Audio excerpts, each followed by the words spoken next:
I realise we started the week last week with some of these words from our guest, Dana Sterling. You're about to hear again.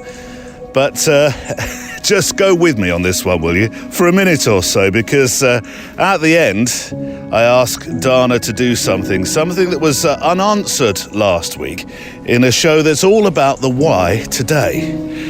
Here is Dana Sterling with a reminder of her why from last week. I think for me, why? Probably because I have to. I think because photography has just been almost like a companion in my life. I think for me, it's almost like a need that if I don't photograph, I feel like I'm going to unravel somehow. It's just like photography has always been like an anchor. It's always been there for me. I've always enjoyed it. I've always found comfort in it. You know, I was also like, I think I'm blessed to have a husband who's also a photographer. So we go on these photography trips together. And I think for both of us, it's this escape. It's this feeling of allowing ourselves to engage in something that's just so powerful for us and just so meaningful. And we enjoy it and we love it so much. And I don't think I could do anything else. I think that's why. I think I just randomly stumbled upon it, but I think in a way it found me because it knew that I needed it. I'm able to talk to people through the photography I do, and I think people resonate with it, and I think that's the best part of it. So I think for me, why is just like I really have to. It's just who I am as a person. It's kind of embedded in me now, and I think I kind of have to do it. I'm going to set you a project, Dana. Ask your husband later the very same question. That's a good question. Yeah. I think your it's a hard question, though. No, I think your answer's great. I like the idea of it being an anchor. I've never heard that used before. I do like that. I think that's very strong. I wonder what he'll say. It'll be interesting. Yeah, at dinner time. Well, a question for you. Well, I have an answer from Dana's husband, Joab Friedlander, who said of his why, nothing in the world is more satisfying than realizing that something is worth photographing. Over time, he said, you learn who you are and what you like, but it always comes as a surprise when the opportunity to photograph presents itself. A moment which no other will ever be like. Take it, or it will be gone forever. Nothing in the world, he says, has that quality. Isn't that perfect as well, huh? I mean, I loved Dana's word that she used, photography being her anchor, but I love that too. And that's what today's show is all about, partly. Last Christmas, cue the song, I released an ebook about the why, and in it I described my own. I'll not be doing that today. I'm leaning on our wonderful guests to furnish us with theirs. And by the way, I'll put Joab's website on the show page today. His art photography is just stunning, worth a lingering visit. Oh, this sunshine that's just, it's kissing me nicely. It really is. I can feel the warmth.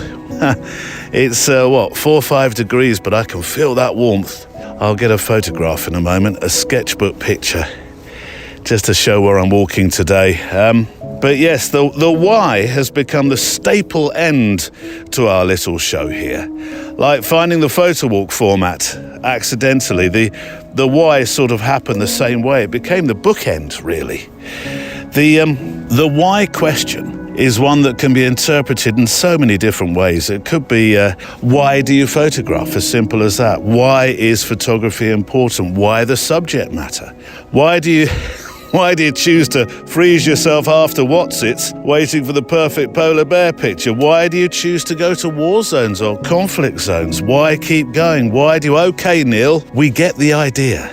Most of my guests have no idea it's coming. And I think it's actually all the better for people not knowing that they're going to be asked why at the end of the interview. I think that element of surprise is really quite precious. I'm not quite sure exactly when I started. I will have to find it, but it does elicit quite often a sharp intake or outtake of breath, or sometimes a long ooh, those sort of responses. But you definitely hear the surprise, don't you, in people's voices from time to time. And actually, one of my guests that you'll hear today, I initially didn't choose to end with the why question. And at the end of it, I closed another way. And at the end of it, they said, oh, I thought you were going to ask me my why. So we went back and recorded a new ending with the why in there. Now, as I said, I will go back and revisit the whys, all of the whys at some stage, and see how far they really do go back. I suspect it could be 2022, because I do want to write a book with all the whys, which of course will just be updated every single year. But it's quite the project, I think. But I thought at the end of 2024, as next week is a week off, with a show starting back on the 3rd of Jan with the Art of Photography's Ted Forbes, who I've been waiting to talk to for probably 4 years. And he, by the way, has a wonderful why, as you probably would expect. I thought I'd do a show focusing, full pun intended, on this question of why. It feels like a wonderful bookend to the year, along with some closing letters into the show as well. Non-whys, if you like. So I'm going to play you 23 of the whys that we've had this year, one of which you've already had, or two, I suppose, if you include Yoav, Dana's husband. What I'm hoping is that as a collection of the whys you're about to hear, is you'll be able to take great inspiration from them, perhaps recognize in places your own feelings about this thing that we do, photography. In, I was going to say in many ways, but it's not. It's in all ways. This is a medley of why. And as I say, we'll have some letters too to connect up the clips. But this will be unlike our usual episodes, where a guest talks for 45 minutes or so in two parts between your letters. This will be an aide memoir of just how special the act of taking and making a photograph is. So thank you, 2024. We've been blessed by and with the thoughts of some incredible guests who've answered this question. A question I've asked guests from my studio chair in many different ways. Today on the Photo Walk, I just want to close with a question, and it's one I think you'll like this one. The question is simply why. I want you to think about what it is that makes photography very special. Why? Why do you do this? Let me ask just one more question then. And it's a 3-letter question, and it's simply, why? You'll hear many different voices in today's show answering the question of why. It'll be, I hope, one of those inspirational shows that's full of, that's what I was feeling. Welcome along as we make our photo walks together, a show where we walk and make pictures photographically, sketchbooking our time together each week, enjoying the letters and inspirational stories you've sent in, and listening back to special studio conversations, or the whys today, with guests from around the world. I'll take a peek into that mailbag in a moment for a flavour of today's letters into the show. But before that, I'd like you to know how thankful I am for those who've kept me walking with a microphone here on this show. Thank you to those who believe in the cast enough that you're a Patreon member or an extra miler, as I affectionately know you. And also to MPB, who sponsor this show. A service I use for buying, selling and trading used camera gear is MPB. As a website platform, mpb.com is the place where I can safely buy, sell and trade quality used photo and video gear online. And online guarantees make this a place I feel safe to buy from, unlike some other marketplaces. Here's how it works. You go online to mpb.com and search for gear that you'd like to add to your kit bag. Or if you're selling gear you no longer need, click the button at the top of the website that says Start Selling and Trading and just follow the very easy instructions. From there, you print off a packing label, stick it on the box with all your gear in it. It's collected by a courier free of charge from your front door. And the best bit, MPB pays you for your camera gear within days. So join me and the hundreds of thousands of photographers every year in the US, Europe and the UK who know that MPB is the place to buy, sell, trade and create. And just as a PS to that, I mentioned this last week, but I do think it's important, with days to go, that MPB did, I think, a wonderful poll, and it revealed a few surprising stats.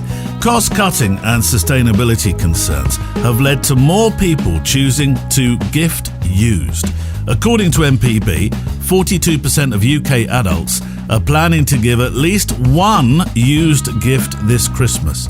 Millennials, they're really driving this thing. Nearly 2/3 of millennials, 59%, planning to gift used this year. And 63% of adults in the UK, at any rate, will be happy to receive a used gift if it was in good condition. So if you're last-minute shopping, can I suggest mpb.com? Say it again, mpb.com is the perfect place to do that.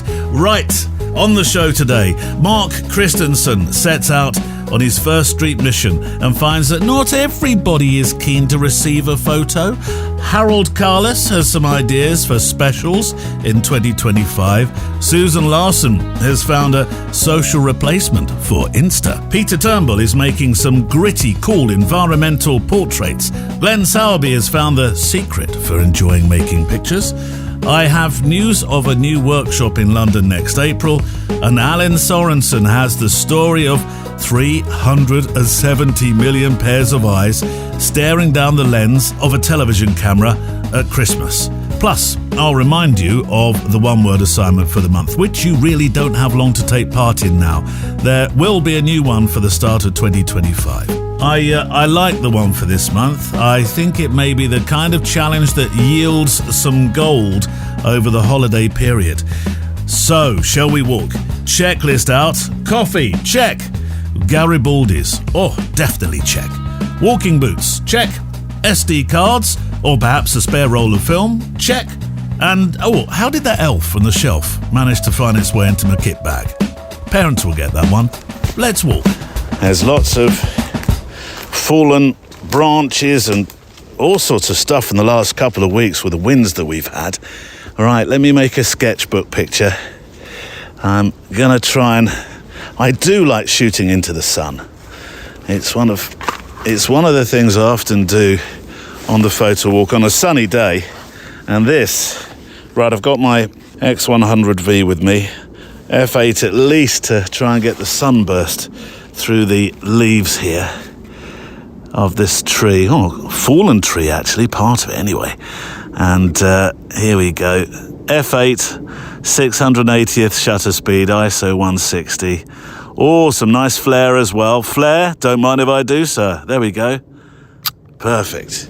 If I look the other way, I've got those pools of light, which I also love, from very sunny days where around it everything falls to darkness and you just have a detail perhaps of a tree or something. Here we go, f8. I'm on f8 still, 1/2/5. There we go.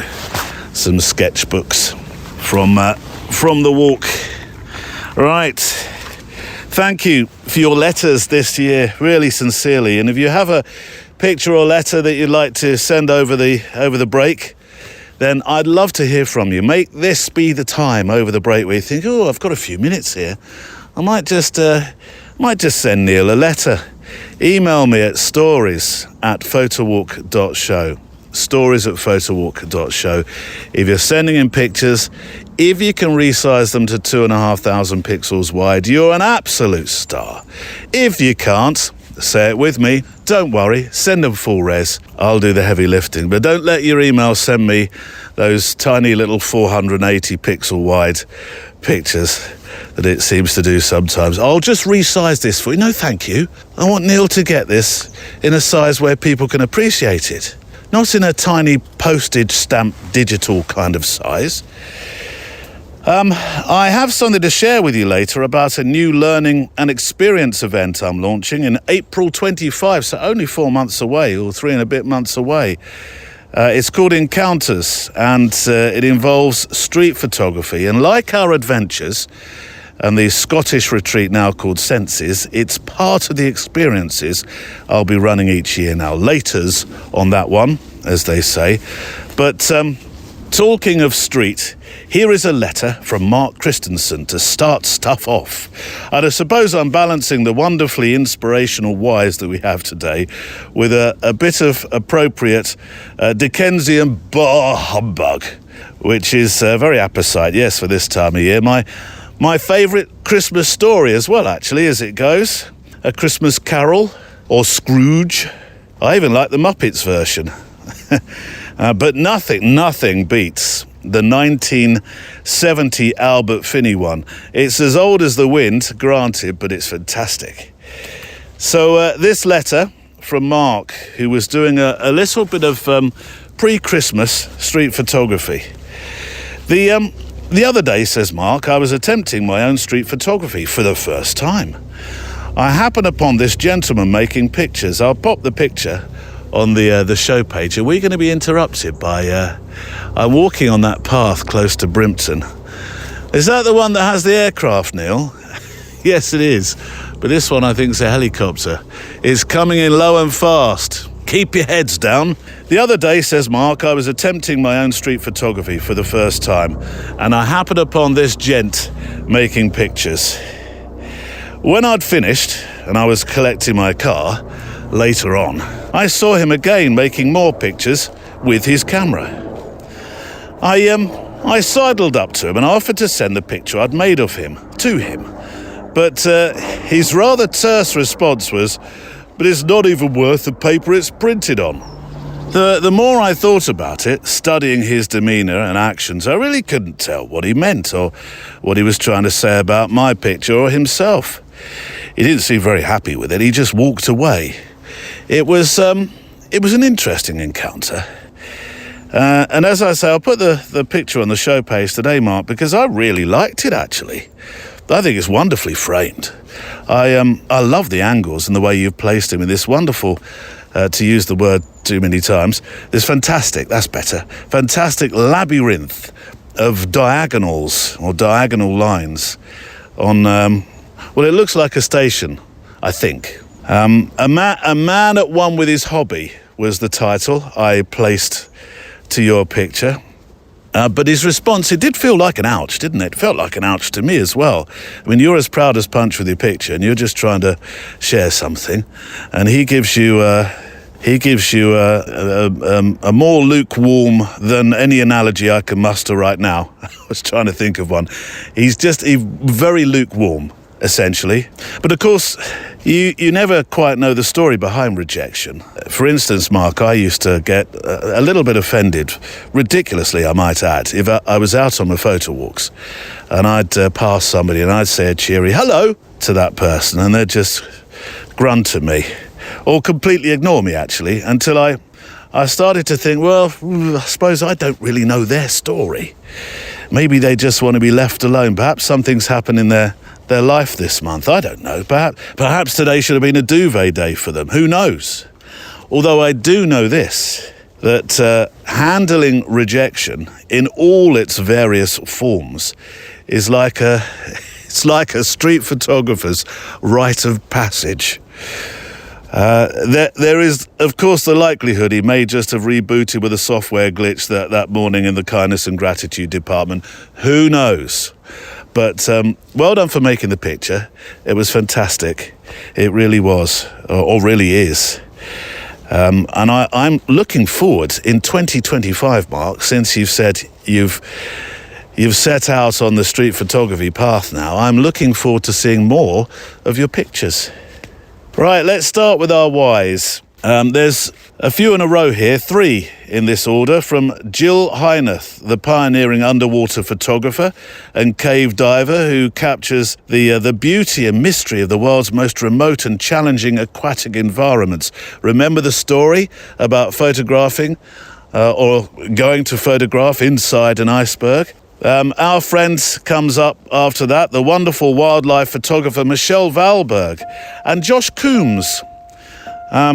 This one actually from Josh will be more about life than photography, but when you hear it, I liked it. He was the subject of a street photography project by Valerie Jardin. Josh is the street hairdresser and founder of Do Something for Nothing project. He's an amazing human. He uses his art. I mean, we talk about photography as being an art, but he uses his art of hairdressing to offer free haircuts to the homeless while sharing their stories to inspire empathy and connection. Fantastic. Anyway, we're going to start with Jill. I have to believe that there's a purpose to every risk that I take. So I don't just, willingly jump into great risk. Jumping into the water with polar bear was all about, it was part of filming a movie called Under Thin Ice, which was communicating about how the changes in sea ice are affecting the people and the wildlife of the North. Yeah. So everything for me is about science communication. Scientists are terrible communicators. Artists are much better communicators. And those images and the stories that I bring back from these environments will get out into the world much faster than a scientist's, peer-reviewed paper that nobody's going to read. So that's why I really think there's some incredible wonder within the planet, but also important science that I want to share with people who will never get a chance to see it themselves. Michelle, what's your why? Oh, I've never been asked that before. To make a difference. Yeah. We're blessed as photographers, we do have a wonderful message for the world, and it doesn't keep saying it. It doesn't have to be because you travel the far ends of the world, but it's in your own backyard. Josh, what's your why? Yeah, right now it's to be here now, to be present with the day, and I'm always bringing myself back to how can I walk out in the world today? How can I walk out in the world? It might not be the person we spoke about who's experiencing homelessness on the street. It's just like feeling connected to myself, feeling connected to the people around me, connected to this world. It's that's really what it's kind of, got down to. Just how can I show up in each moment and feel connected? I know what it's like to feel disconnected, so feeling connected is really important to me.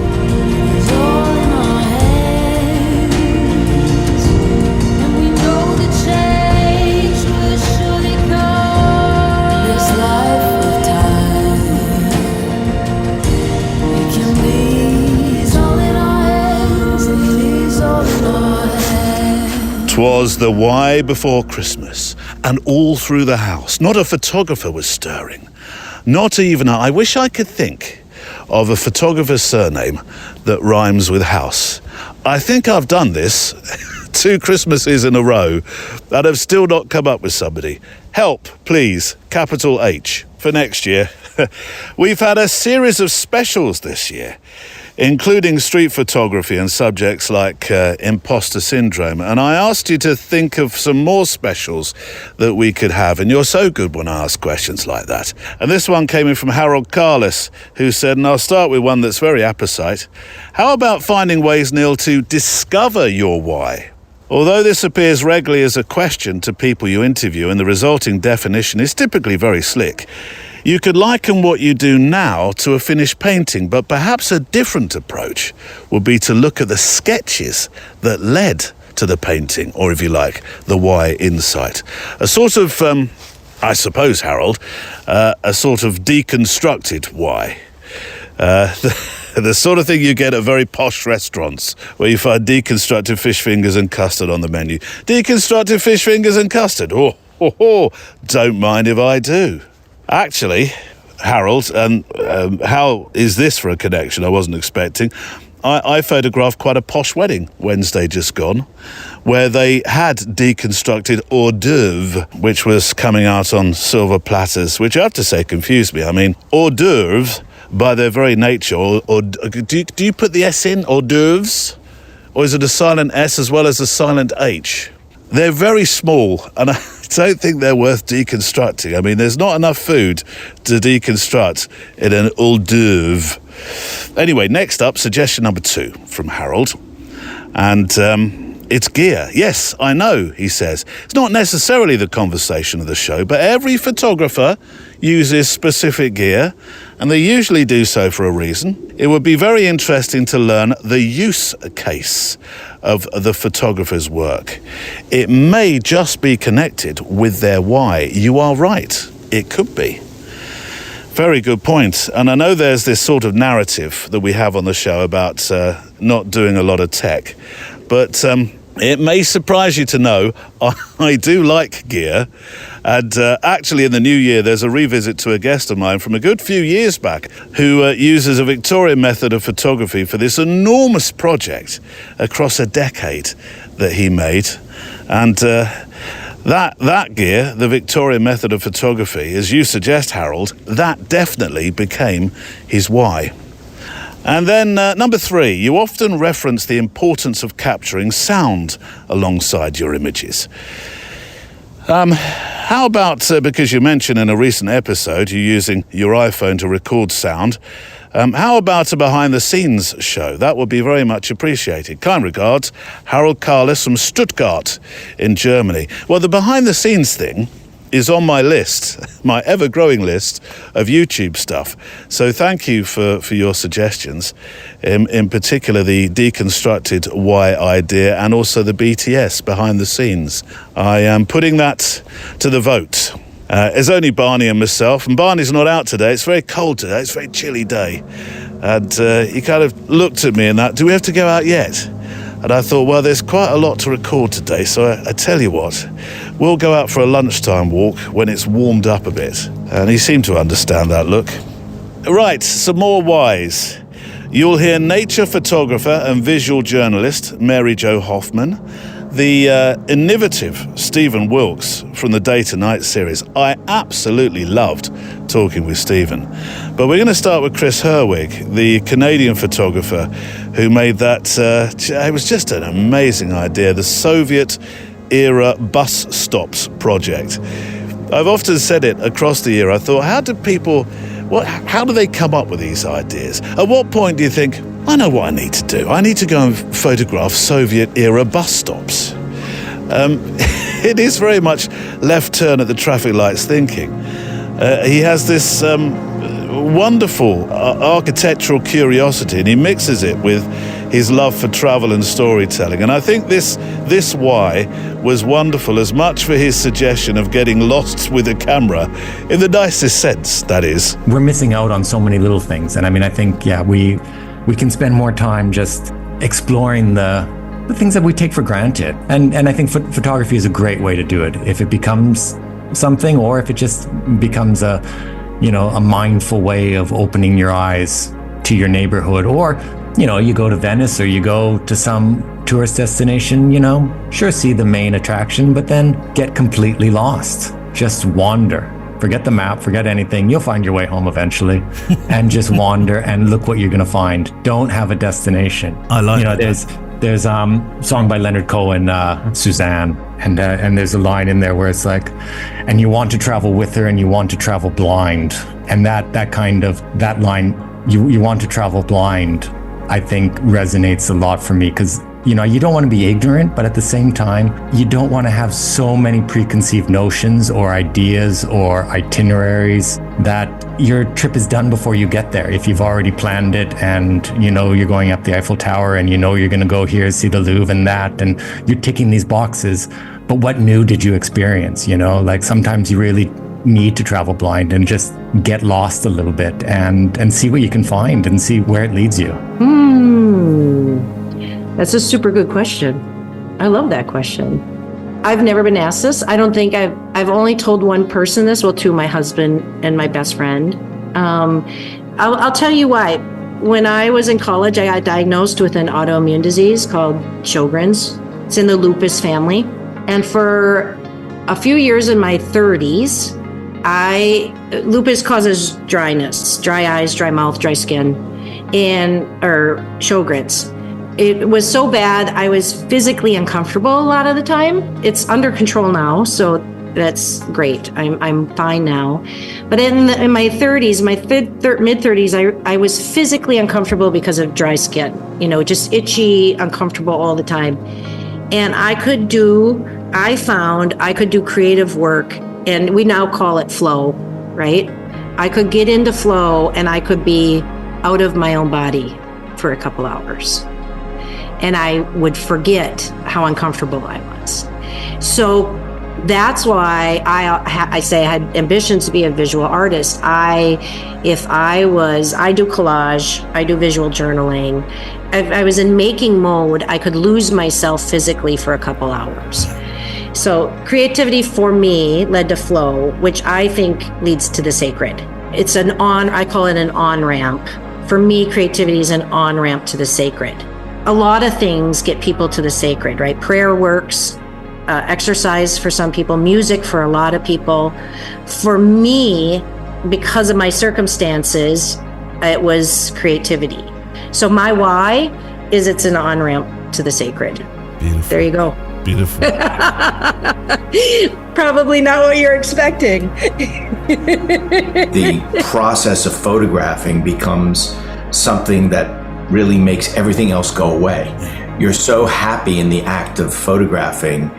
It is such almost for me, a meditation in a way, that no matter what else is going on in the world, whatever troubles there are in one's life, those things seem to all just fade away when you are in the moment of photographing. And I think that that's been a great gift. And I always say to people that whether or not you're a photographer, it doesn't really matter. But I think the gift of looking at something and being in awe of the planet in a way, being able to see something that you have taken for granted or that you maybe never saw before, it is sort of an enlightening experience on so many different levels. And so many of us are so distracted today, we're so connected. And, if you don't respond to a text in 30 seconds, people get upset. We are losing the ability in many ways to daydream and to have those experiences.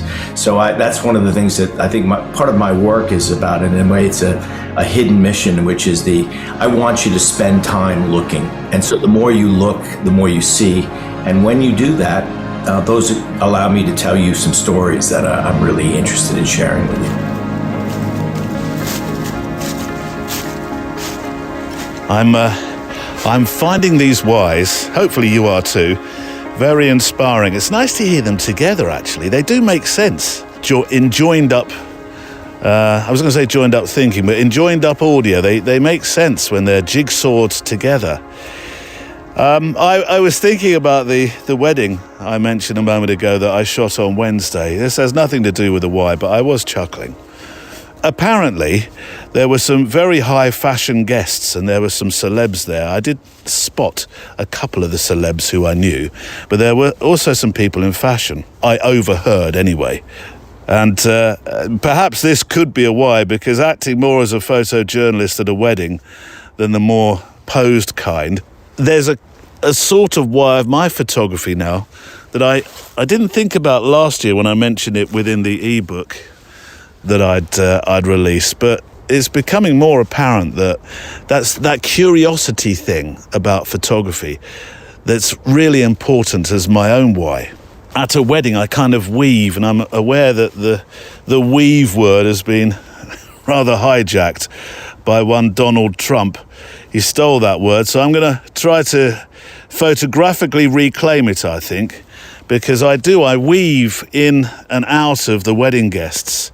I can actually put together a half-decent step count on a day at a wedding. I did over 10,000 on Wednesday at this particular wedding, and if you think about it, it being a winter wedding, I wasn't walking exhaustively around the grounds. It was inside. It was a 2.5 hour, maybe 2 hour, definitely 2 hour cocktail 2 hours, which meant that I did a lot of walking, a lot of weaving, and you overhear a lot of stuff. And I think that curiosity, that's definitely becoming one of my whys. You do hear stuff when you're at close quarters with people that's quite surprising sometimes. It's like I am actually wearing that invisibility cloak that I so want for my photography. And I'm sure that somebody said Tom Ford, the American designer, was there, who, and I did need to look this up, worked with stars like Madonna. I'd have had no idea who he was, and I'm now looking through the pictures to try and find him, unless I earwigged that conversation badly, but I'm going to go looking for a picture of somebody who's probably looking at me in disbelief, thinking, what is that? What's that photographer wearing? Has he come as Columbo? But yes, a sort of why, I think, could be that I get to explore the world with my ears as well as my eyes. And it's all down to having that camera. It really is. So, Mailbag, thank you for your letters this year. You are fantastic. If you've sent one in but haven't heard it yet, it'll be on its way. Keep sending them in, please, to stories@photowalk.show, because they are the glue that holds this very unique photography show together. Earlier in the year, and talking of specials as we were, I asked you to let me know which socials lit your fire or light your fire. And here's one from Susan Larsson. Hello, Neil. Long time no see, or at least write. We've talked a lot across the year about socials. We had a special on it as well, which Sean Tucker helped out with. So Susan says, I want to answer this question about what socials you use, because you didn't mention my favourite one, Vero, which I switched to in August 2022. I'd previously been very active on Instagram, where I continued to post for a few more months the same photos on each platform. At the time, I had 1,500 followers on Instagram and a couple of hundred on Vero. Yet the same photos generated far more likes on Vero, which to me means that people had seen what I was posting and felt positive enough to let me know. There's no obvious algorithm on Vero. Rather, what you post appears in the feed of everybody who follows you. So everything you post is seen by anyone who views their own feed. Vero has become a true photographer's community where people are supportive and encouraging, and most importantly, where people see your photos. There are monthly calendars of prompts for each day that are fun, and the Snap Kingdom, a spin-off of the Raw Kingdom on Insta, is challenging with its features and rankings, which are a fun form of recognition from the community. And I'm also involved as a moderator on Snap Flowers, which means that I get to pick features from hashtagged flower images one day a week. So there you have it. Social media and me, says Susan. Thank you for the wonderful podcast, which entertains me as I cook our week's meals every Saturday. Looking forward to today's edition from Susan. Thank you, Susan. We do have Vero, of course, ourselves, and Neil Ford is in charge of that. Neil's in charge of a few things in my life, including all the buttons that link to important things powered by electricity. Right, some more whys. Yes. You'll hear the social and street photographer Emily Renier, who funnily enough used to help look after our Facebook members until she herself had a social media purge, and Facebook was one of the ones that went. Then Margaret Soraya, the mindful photographer, artist and mentor, who, in 2025 actually, I'm going to be working on one of her retreats in Harris, which I'm very much looking forward to. The incredible photojournalist, Stephen DuPont, though I'm going to start with wedding photographer to the stars, John Dolan, who is one of the most genuine and wonderful people and photographers I think I met in 2024. I tell you this much, Tom Ford would not have had to look at him and thought, have you come as Columbo? No. Tom Ford is more likely to have actually designed John Dolan's suit. Anyway, his why is about the person and for people photography, really. Because it all comes down to, as I mentioned just a moment ago, this delicious curiosity. There's something about the human condition that is what I'm always hunting for at these weddings. I'm looking for people who are sharing something of themselves, and it's mostly about time. I know that time is slipping away, and I know that these photographs I make have this vibration, and memories are they could be twisted by bad photographs, or they could be enhanced by good photographs. So, I'm trying to bottle up time into little two-dimensional objects. My why is to stay in the moment as much as I can.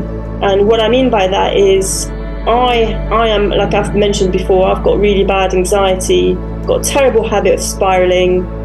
And if I can find a way to keep me in the present with my feet on the ground, then That's my why. And when I take pictures, and I try and take pictures that are meaningful, you're right, sometimes they're not. Sometimes it's just documenting something for the sake of documenting it. Well, that keeps me in the moment.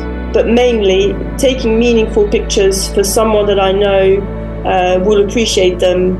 That keeps me in the moment, that keeps me grounded, that keeps me mentally as well as I can be in a specific moment. So that's my why. You know, it's really interesting, that idea, isn't it? Why, your purpose in life and what your why is. And I think it's just clear. It just becomes clearer every year that I live. So it's definitely to help people with their well-being and creativity.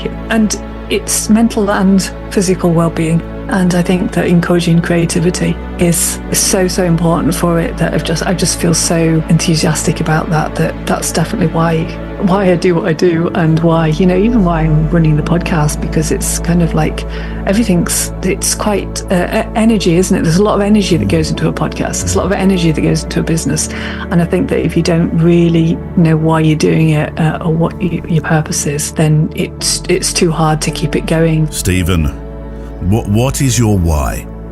Because I'm not qualified to do anything else in life. If I didn't photograph, I think I would just be at the beach surfing every day. That sounds like a nice life. There's nothing wrong with that. Idea. No, it's not a bad alternative, is it? I do that anyway. But look, I continue because I still believe that my photographs will have some sort of impact, will have some sort of enjoyment from people who see them. And I, first and foremost, enjoy taking the photographs. I think that I'm far less serious about the kind of photography that I'm taking. I'm much more sort of open and easy about the projects, the reasonings behind them, and so forth, and becoming a lot more open about so many things to do with photography. I'm not taking it so seriously anymore, although there are often some serious matters, and I'm not discounting the subject matter, but my own motivation is purely that I feel that, I'm still enjoying it so much. I still love the art of photography. I love the moment. I love the challenge. I love the creativity of making these moments in time.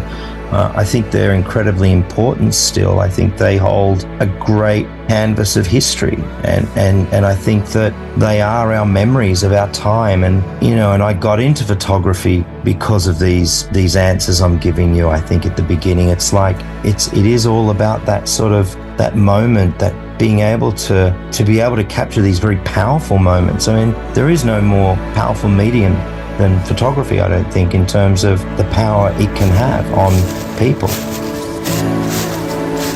It's all about the why today. And in between, some of your wonderful letters from around the world, including this one out of the mailbag from Australia land. Our friends and constant supporter. I very much appreciate you, Peter Turnbull. It's always fantastic to see your work that you share with us. Hi, Neil. Just a short note.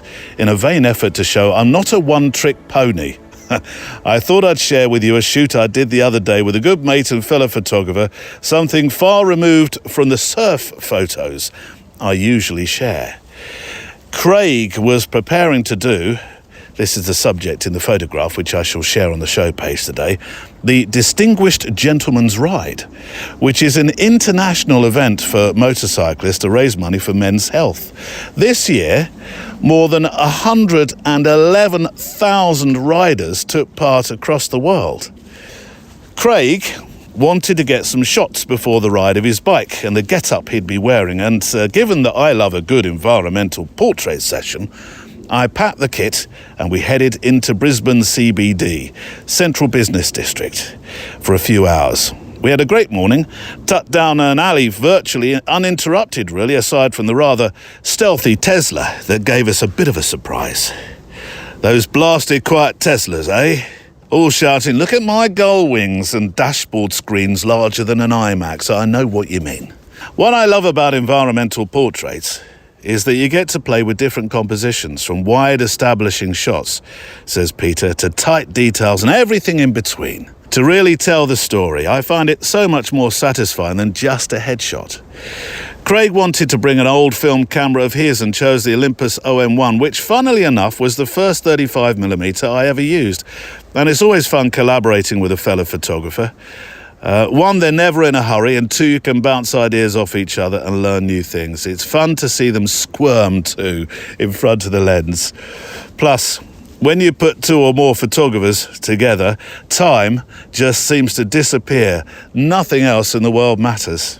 We spent a good 3 hours in the end shooting, and then another hour or more over coffee looking at some of the shots, teaching each other iPad tricks and generally shooting the breeze. As always, thank you for the work that you put into the podcast each and every week and the community that you've created. Cheers from Australia land. Well, cheers to you, Peter, as well. I dare say it's a tad warmer where you are. Seems to be getting colder.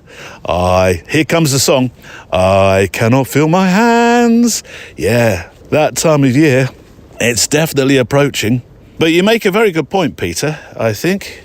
Collaboration with photographers, fellow photographers. Now, I get a chance to do this now with the retreats that we have, Senses, in Scotland, and the adventure upcoming in India, and then the new encounters, which I'll talk about shortly.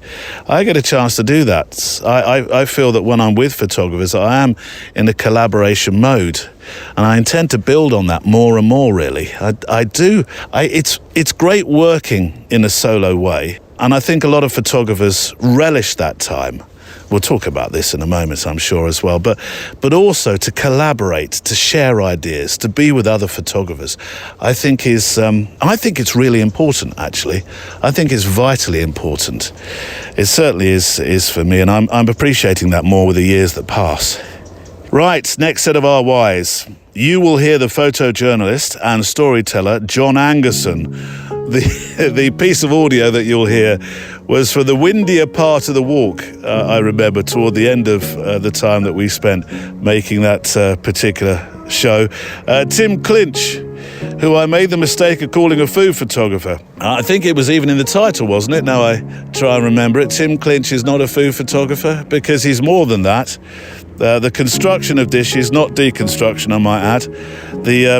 The places he photographs that grow our food, the chefs, they're all part of what he famously records and shows in his fantastic books. But we'll start with a very honest why by observer of the world, Al Bryden. I think my why is to make work that I love and make work that I want to see.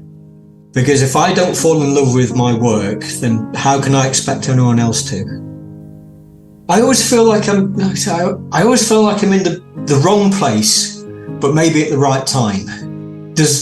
When I'm making work, I never quite fit in. All the work's kind of awkward. I'm kind of awkward, I always think. That's my why, yeah. I think I could sum this up perfectly. My older brother, once said, it's a hobby that got out of hand. And I think he's exactly right. It's basically a hobby that I've just carried on with, and it's every day that I quite often will be out, or either be on a commission or out photographing on this day, and I just think to myself, I am so lucky. Yeah. I am the luckiest man in the world. I literally make a living out of just being a kind of professional tourist. I've made a career out of this.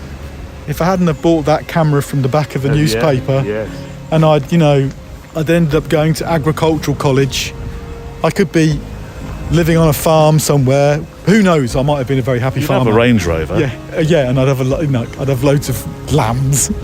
But I could be equally as happy. But I think anyone who's managed to carve a career out of being a photographer is a very lucky person, because it is a wonderful way to live your life. I mean, genuinely, if I'm not working, I'll be out taking pictures. I just love it. I love taking pictures. I love pictures. I don't love cameras. I don't love kit. I don't love all sorts of stuff.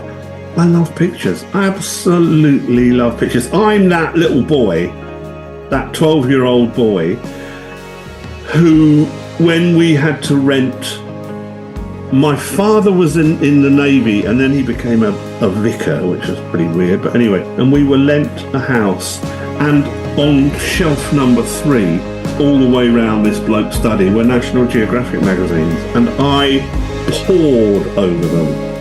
And I'm still him. I'm not without you. I'm not without you.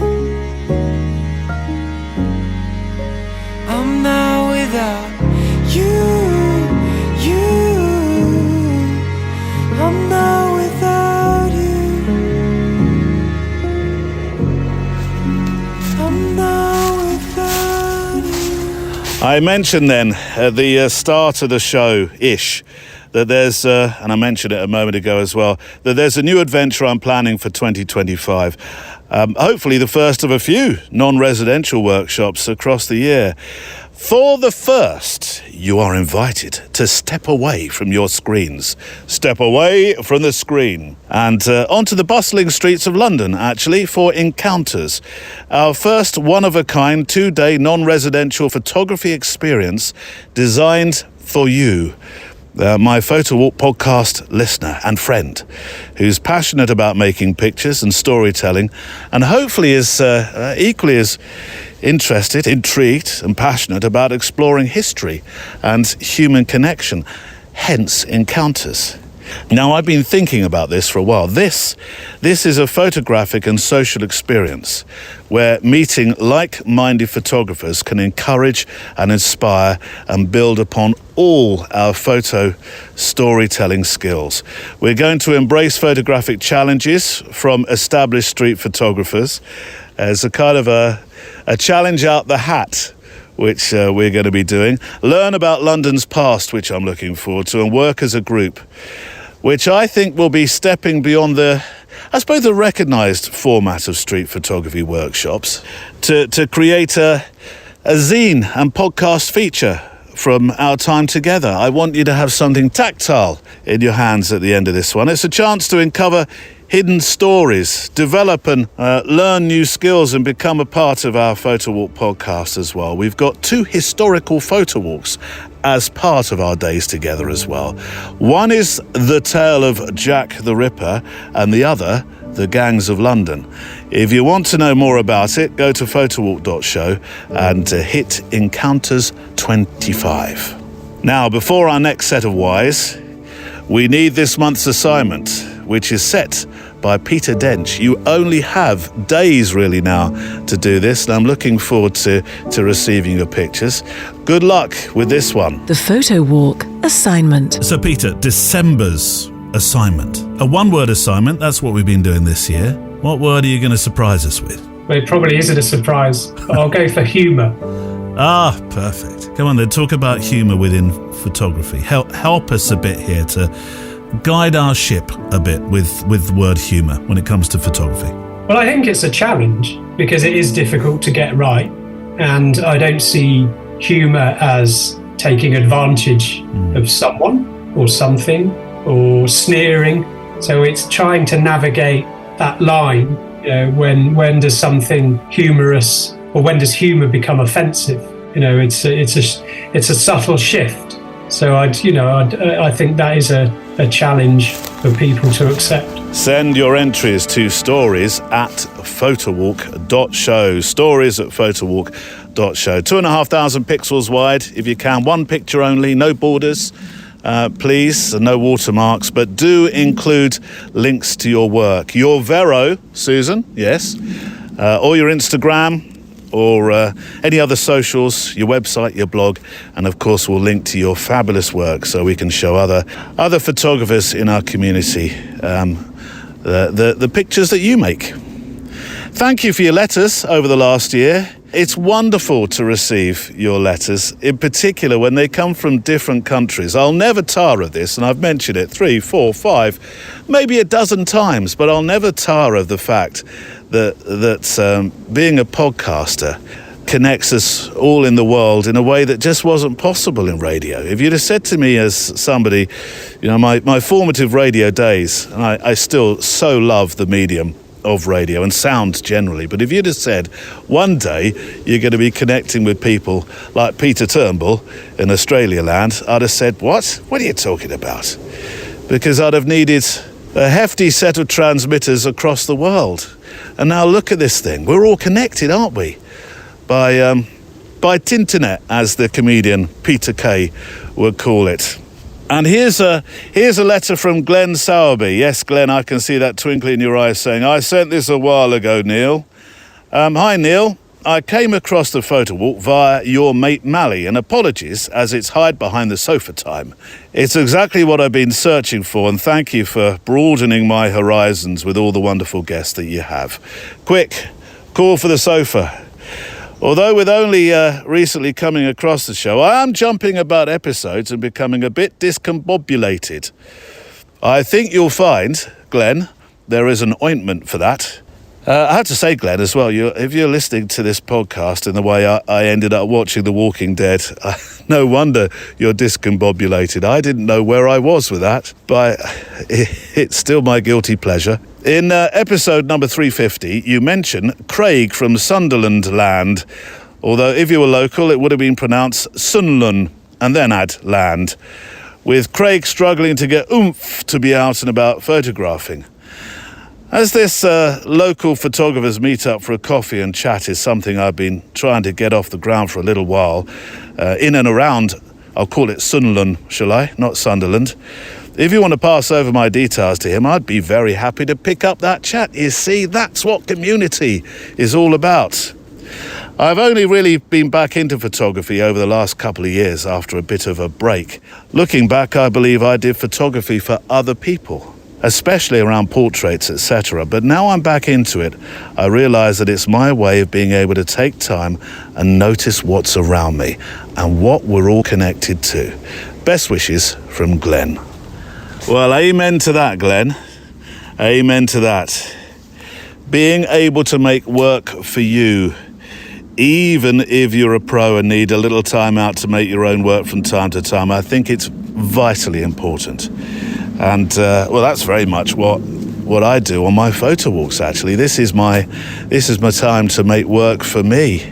I know none of this is necessarily, a lot of what I photograph on my walks is not necessarily going to be shown, but I still enjoy making the pictures as I walk. And an update, Glenn and Craig are now in touch over the last year. The power of community, I'd say, as I did just a moment ago. Right, our penultimate set of whys. Tatiana Hopper, the wonderful photography mentor through her YouTube films exploring the work of others and herself. A recent guest, we're coming up to date now with this, is Joe Madsen. He'll be appearing now as well, who started a photo walk and project to lower his cholesterol level. And it ended up, over a decade, becoming a photo book called Blood Work. And the wonderful wildlife photographer Jackie Maderchuk. Starting, though, with a shortish why from the YouTube landscape photographer and explorer Glenn, a.k.a. Black Crag. I think there's a number of answers to that, the why. I think there is that deep connection with nature. And I think, like I mentioned in the bio on the website, if I don't get out, I am a grumpy sod.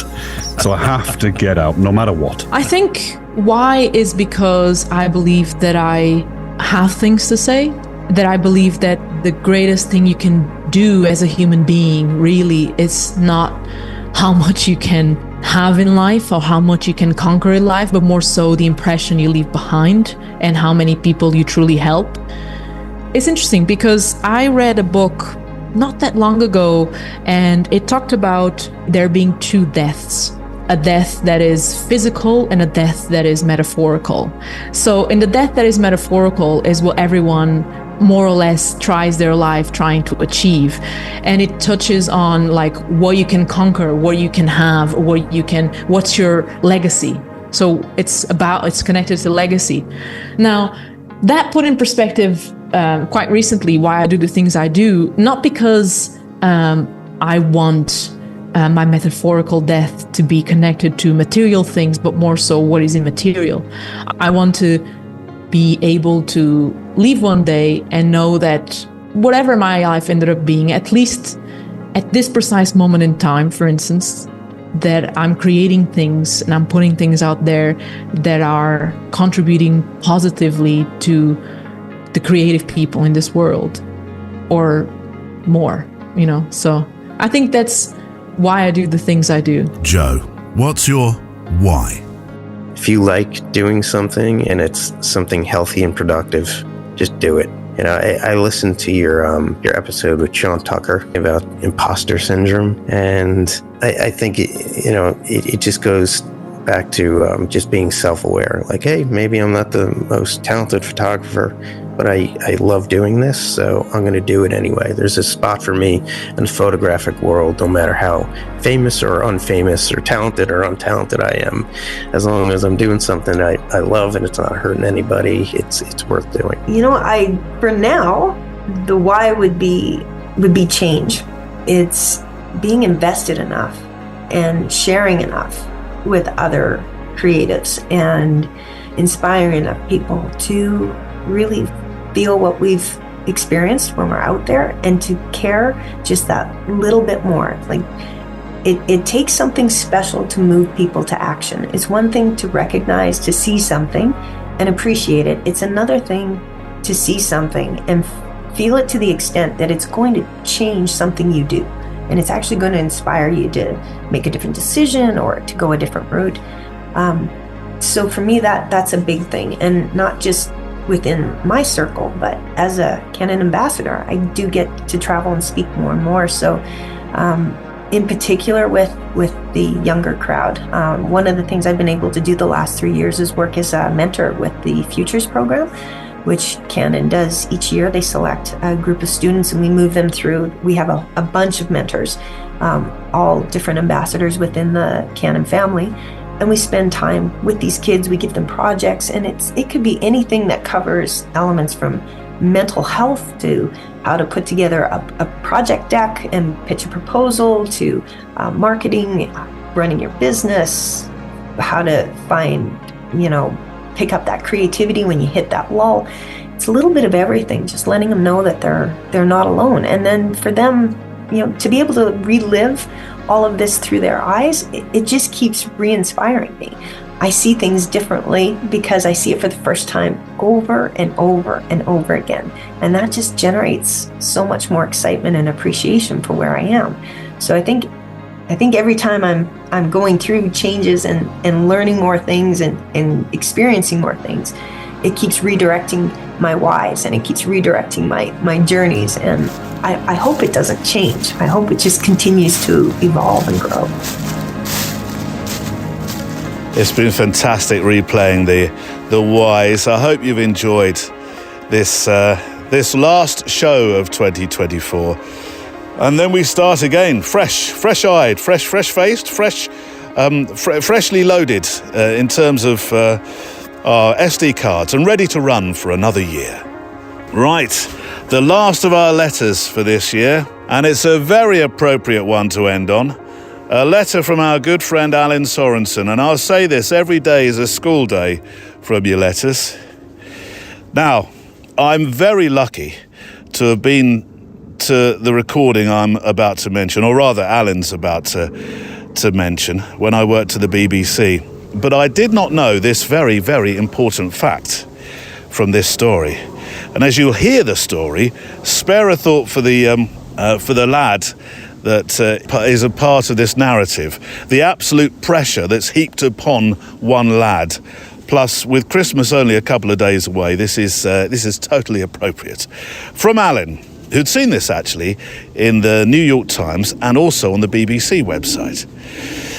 A BBC documentary about the famous annual Christmas concert at King's College, Cambridge, has unveiled a surprising detail about how the opening soloist is chosen. You see, Allin, I'd always thought that the opening soloist would have practiced this for months upon months upon months. It's the start of Once in Royal. Don't do it, Neil. Well, you at least now know the hymn that we're talking about. Allin says the Festival of 9 Lessons and Carols, which is broadcast to millions By the way, let's make that 370 million across the world on Christmas Eve begins with this solo performance of Once Enrolled David City, which, Allin, I have to say, I find probably the most haunting, in a wondrous sense, sound. It really is. If I had hair on the top of my head, it would be like I was standing underneath a Van de Graaff generator. But it seems that all is not what it seems, according to Allin. The chorister who sings it doesn't find out he's going to be performing to 370 million people worldwide until just 30 seconds before the first note. Stephen Clearbury, the director of music, reveals in this documentary that he makes the decision of who's going to sing for this mammoth broadcast at the very, very, very, very last moment. There's a flashing red light next to them that indicates that the show is about to go live. The director of the television coverage in a different room says, "Go!" And then Stephen Clearbury simply points at one boy of the choir. This allows him to pick who is the best voice while sparing the boys the chance to get nervous. So whilst it has nothing to do with photography, it's got everything to do with Christmas. Can you imagine the pressure? I'm not sure, actually, that idea of, well, if you've got 20 lads in front of you, 20 choristers in front of you, and none of them know who's going to be picked, I'm not sure that this makes the sense of nerves that you might have any less. I really don't. Can you imagine that pressure, knowing that you might be your voice? Don't let it crack at this point. Your voice might be the one that's going to be used in front of 370 million people, because it's televised. So it's not just your voice that's being heard, you're being seen as well across the world. I shall leave some links to this story. And thank you, Allin. I am going to be watching the concert this year for the very first time in this sense, with a great sense of nerves for the chorister who's about to sing. I really am. Right, 4 more whys. The wonderful portrait photographer, Chris Floyd, who I walked with a few weeks ago. I'm still not sure if we were walking across David Beckham's land, by the way. The photojournalist Peter Dench, who definitely is one of those guests who was, wasn't stumped, but he was very surprised by the why question, as you'll hear. And Lydia Robinson, who is at the very start of an exciting year ahead in 2025, who questions as her why, when is the right time to start doing something you so clearly love? Which connects nicely, like a jigsaw piece, to this first one from the wildlife photographer Jason Edwards, who does this thing, this photography thing, for a myriad of personal reasons. I'm the sort of person that would have found myself wading through buckets of regret and what if. And so I don't have a choice, but it's a positive, not a negative, that I don't have a choice. And I mean, and in a few hours, a car will pick me up in the middle of the night, and I'll go to the airport, and I'll fly 14 hours to Dubai and then into the Stans and things like that. And once I get on the plane, okay, I'll be great. But I pick a faith as God's my witness here. You know, I mean, I don't. You know, I've had time with my family. My son's at an important part in his year, and now I don't want to be walking out the door now. I don't. I honestly don't want to walk as much as I love what I do. But when I get in that car and I get on that plane, this is what I do, and this is the duality of who I am. Yeah, easy. My why is to gain access to other human beings who make my time on this earth more compelling. That's why I do it. The photography actually is the byproduct. Yeah. You know, there's a photographer called Steve Pike who once said, I stole this from him, when I go to photograph someone, I have a conversation, and the photograph is just a record of the conversation. So and I heard him say that, and I just thought, that is why. I mean, I go to have a conversation actually, and the photograph is just what comes out of it. It's the justification for going there in the first place. Peter, what is your why? Ooh. Dramatic pause. I like a dramatic pause. I don't know. I don't know. It just feels, I mean, I go back to that phrase, to make people laugh, to make people think, and to travel the world doing it isn't a bad way to live. And if you can get the balance right, you know, then that's the life for me. And that's the experience I had when I was 18, looking at books of Tom Wood and Paul Rees in the library at Bournemouth Art College. You know, if you can, it was just the revelation that you didn't have to get on a plane and go to the front line of someone else's war. You could get on the bus and go down the pub. And for me, that was the ignition that's got me where I am at the moment. If not now, then when? Is what I would say. So I think I say that because if I don't do this now, and I don't like express myself in the way that I want to express myself now, then when am I going to do it?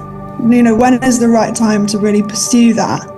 And photography plays just such a big part in everyone's life. You just don't, people just don't realize how everything is a photograph. You know, everywhere you look is a photograph, essentially. You know, when you're on the tube and you're looking at posters, when you're looking at books, when you're looking at your phone, Instagram, everything is a photograph. And it's like, okay, if I don't do this now and I don't tell my story now, then when am I going to do it? If not now, when? That's a wonderful quote, isn't it? It really is. When is the right time to decide to make or take an adventure, be that physical as a trip or a life change? My thanks to all our guests this year on the Photo Walk for their time, for their conversation and their whys. The book will come one day. And that's it for today. Well, not quite, actually. I've got a story to come, and I do have one more why for you as a PS. But if you would like to walk a little further together, then the Extra Mile edition number 119 is waiting for you now. It's part of our private Patreon channel, is the Extra Mile, supported by our wonderful community that we call Extra Milers. Each week, well, you go the extra mile for me, so I go the extra mile for you. There's an extra show, which often features our community as stars of the show. And this week, Extra Miler John Kenny joins me, and we'll look into our mailbag too. So here's a taster of what's waiting for you. On this week's Extra Mile. It focuses the mind on something else, something to be creative. You try and take more notice of things around you, and it's I suppose it's like gives the brain a holiday from worrying about things. Really, you're not thinking about how can we get more customers in, how can we reduce costs, that sort of thing. Whatever it is you're worried about, when you go out with the camera, even if it's just to the coast for a few hours, it's just like a mental holiday, really. So, our PS to the show is to come, which is going to be a Y, as a spoiler. But before that, we need a play-out song just to make some final frames to, or think about what's been shared today. And it's from Hans Johnson, who is one of my favourite musicians in the whole widest world of music. I love his approach to music. I love his approach to life and storytelling. And though he does make photography and films, he is really certainly more of a musician. And his music has been the soundtrack to our little show here, My Life in 2024. Many occasions, actually, including a fantastic trip to the Gambia earlier this year. And actually his music will accompany us to India, as he has some wonderful scores for our Indian adventure in March. You know, we're very, very lucky to have photography, and I to have this community, and you as a friend. And although you're not supposed to have favourites, perhaps, I'm going to profess to one slight itty-bitty favourite episode of the year. That's what I chose to speak to Hans Johnson, because his music, it does follow me everywhere. I have it as a separate soundtrack on its own, actually. And there was a story, and although it's a sad story, I believe there's something in terms of a message to take from it, in that we make our work often to act as legacy. be that to ourselves, be that to a thing like a historical record, or be that to our loved ones, or be that in our pictures, or in Hans' case, music. I've been using one track a lot on this show, but I had no idea of the importance of the story behind Nana's song. I often don't get to see where my music is used, and if anybody's listening who uses my music, please share with me where you use it, because, I mean, I hear it all over. I'll be watching a video and thinking, that's mine. That's my song. This is so cool. I love how that person used it. Yeah. And I'll be watching a television commercial and I'll hear Masai and I'll say, oh, okay, so they used the song. Great. Oftentimes we don't hear about it, or we don't hear about it late. But the story behind Nana's song is really sad, to be honest. And so I'm glad that it's used for happy purposes, because he was a sweet boy. So when I first went to Kenya, Nana was the son of a good friend and just a sweet boy. Didn't speak English, but we got along. I was a young guy. I was 21. He was probably 10 or 11. So we kicked the football around. I taught him how to play Frisbee, and we didn't communicate. He would, when his dad was busy, his dad was my host that first trip. Nana would take me around. We'd go up in the hills, and we'd always have all his friends following. And, I'm a kid at heart. I especially then at 21. I saw that in the video. I saw it. I'm glad you could see that. And Nana was this beautiful, beautiful boy. They're just so sweet. Yeah. Kindest heart. And even as an adult, when he grew up, he was just so nice. And he contacted me very recently and was like, hey, how have you been? I haven't talked to you for a while. And I was like, oh my goodness, it's so good to hear from you. It had been a couple years. And then I got the news that he was murdered in Nairobi. It just when I heard this choir singing, and just the way it just reminded me of him.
Nana's song from the hugely talented, wonderful human Hans Johnson.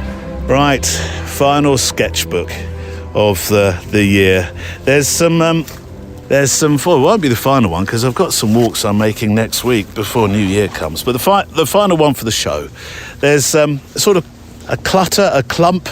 It's not a very romantic word of bushes and twigs and things here that are just being illuminated by this shaft of light coming through the canopy here. And oh, blimey, that's I often underexposed by at least 2 stops, maybe more I'll need when I'm making pictures like this, when I want to isolate just the thing that's being illuminated from the darkness that's around it. 5.6, shutter speed, 125th, ISO 200. And there we go. Right. As is my punctuation in life. Just a few closing thoughts before the PS. My sincere thanks to you if you are or you're about to become an extra miler. We'll keep building this wonderful community of kindness in the photographic and walking world together. A safe place to share our thoughts about this thing that we do. My thanks to Neil Ford, who looks after IT, and Andrea Gilpin, who's across Instagram, and Kelly Mitchell, who looks after our Facebook members. A postscript for the show, it's got to be a why, hasn't it? A slightly pithy one from a photographer whose work I've followed for years. The conceptual art and commercial photographer Henry Hargreaves, who was like many taken by surprise by the why, but he gets there beautifully, as you'll hear. My real and very appreciative love to you at this time of year, and I'll see you in the new year with Ted Forbes from The Art of Photography. Man, no small question to finish up with, Neil. What is my why? My why is, why do I do it? I do it because it makes me happy.